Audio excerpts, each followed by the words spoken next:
Yaani kwenye kucheza mpira ulipata changamoto ya kuumia mkono.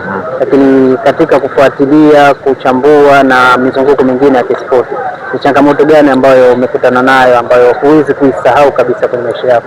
Unakutana na watu tofauti tofauti ambao wana vision au wana akili tofauti tofauti. Hasa kama ukija kuzungumza hizi timu kubwa, ukizungumza negative upande mmoja, baadaye wanakuja wanakutusi. Kitu ambacho sigisahau mwaka 2024 wakati Pinpin Kamara anasajiliwa Simba Sports Club, niliwahi kuchambua kusema Kamara ni golikipa wa kawaida, Manula ni golikipa mwenye hadhi kubwa kuliko Kamara.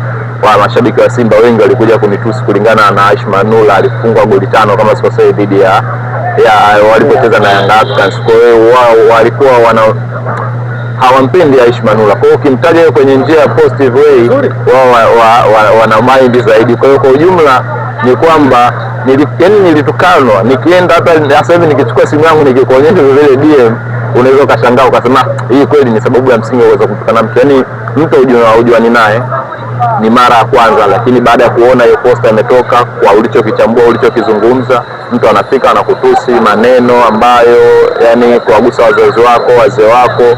Kuna muda unaona mzee wako ametangulia mbele za haki, lakini anatajwa sehemu ambayo sio sahihi. Kwa ujumla kwamba tunazungukwa na watu ambao hawana uelewa mkubwa wa mpira, hawana uelewa mkubwa wa michezo. Ukizungumza kitu negative kwa upande wao, huwa wanakuja kutoa lugha chafu. Kwa mimi binafsi nilitukanwa kwa sababu ya mpira wa miguu, au nimeshakutana na changamoto ya matusi au kutangamana watu kwa sababu tu mashabiki au timu fulani ambayo inapendwa na mashabiki wameizungumzia, lakini ni uhalisia mzungumza fact, lakini wao hawataka kutumia hiyo akili, wanatumia moja kwa moja, wanakuona wewe ndio unatatizo.